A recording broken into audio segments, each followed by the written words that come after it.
Let us now turn to Mohist Utilitarian Ethics. From the discussion of Mohist politics, we already see Moses' emphasis on doing good to serve the interests. What heaven and spirit desire is for man to be prosperous, to be secure, to live in peace. Sages and worthy men model themselves on heaven. They have no other aim than to benefit mankind. As a matter of fact, Confucius is also interested in benefiting society.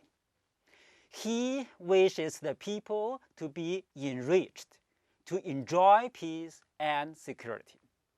He would even have them participate in the religious and aesthetic satisfactions associated with Li and music. However, such benefits can only be achieved in a harmonious society. Within the society, men are restrained from doing harm to others. They will be cultivated to overcome their own individual passions for self-interest. A noble man is supposed to constantly scrutinize his own motives so as to achieve the larger social goals. However, Moses thought that when men in the state of nature are all overwhelmingly bent on benefiting themselves, they cannot be remedied by asserting virtue as an end in itself. Instead, something must be done to make the self-enclosed egoists realize that their own self-interest is dependent on the general interest of all of mankind. In the dialectical chapters of the book of Mezi, there is a precise and clear-cut definition of the term righteousness. Quote, righteousness is benefiting. A righteous man is supposed to be like this. Quote, in intent, he takes the whole world as his field. In ability, he is able to benefit it. He is not necessarily employed. Unquote. It is natural that man inevitably loves himself and is basically concerned with his own interests. But the man of righteousness is supposed to understand that his own interests and interests of all can be served only when the greatest happiness of the greatest number is achieved.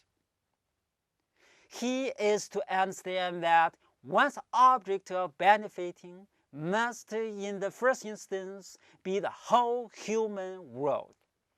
Only when the general interest of the world has been served can the genuine interests of individuals be met. The crucial point is that the truly righteous man is to fix his attention on the world out there. In other words, he is totally oriented toward doing good rather than being good. In Mohist ethics, all the virtues are outer-oriented dispositions. They are oriented toward achieving results in the world out there.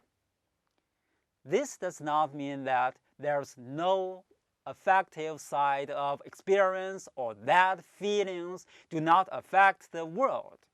But the Confucian focus on the inner feeling is a useless diversion from the overwhelming task. Unless man can be induced to love all men universally, the general interests of mankind as a whole will never be realized. In the end, only universal love can enable individuals to identify their own interests with the interests of others. The universality of love for all men must be the starting point rather than the other way around. In politics, only when the wisest man was chosen as universal king of the whole world was he able to bring about a state of universal love for mankind. Only when universal love is in place do the various laws which pertain to particular groups and individuals become possible. One can proceed only from the whole to the parts. Quote, if we could cause all men to love each other universally, to love others as they love themselves, would there any longer be any infidelity? One would regard one's father, elder brother, and ruler as regards oneself. Unquote. It is only with universal love that partial loves becomes possible. Otherwise, all these groups become particular collective egos, in constant conflict with each other and with the interests of society as a whole. When the founding sages established the state, they did in fact create a kingdom of universal love. Later on, the kingdom of universal love degenerated. It did not collapse all the way down into a state of nature, but into a fragmented loyalties to particularistic entities, such as families and individual egos. Mozi agreed with Confucius that the good order had arisen in past history. In this context, a family in a total disordered society is simply a special interest group. Robbers love their own families. Quote, they steal from other families in order to benefit their own. Unquote. Similarly, quote, the rulers of states love only their own states. They attack other states in order to benefit their own. Unquote. Love must be extended to the whole civilized world. Otherwise, it is non-existent. Mozi realizes that rewards and punishments has an important role to play in his ethics. Heaven and spirits do not simply love mankind, but are also ready to punish the doers of evil and to reward the doers of good on all levels, from the Son of Heaven down. Punishing and rewarding are also necessary instruments of rulers, since it is only through universal love that the general interests of mankind can be served. The man of righteousness is to actualize that which benefits the world and to remove that which harms the world. What harms the world is universal strife. Universal strife arises from lack of mutual love. Both rulers and people must be made to understand that only through universal love can they achieve the welfare of all.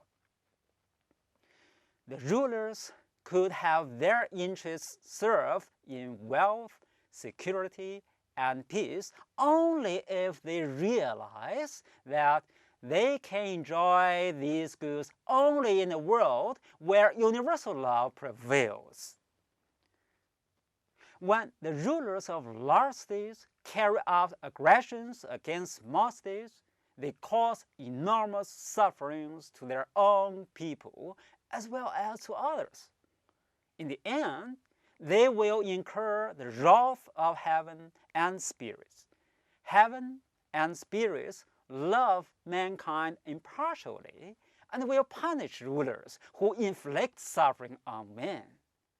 The righteous man of worth uses every argument possible to persuade the rulers into loving universally and benefiting all men. Aggressive rulers who carry out needless wars against small states must be persuaded that since war is not in the general interest of the world as a whole, it is not in their own interests. They must be reminded of the horrible economic costs to their own state and of the fact that their victories will stir up the jealousies of other states.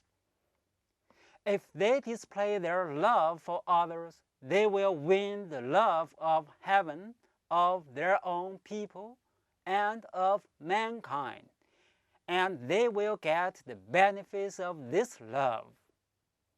They must realize that they stand beneath the stern judgment of heaven.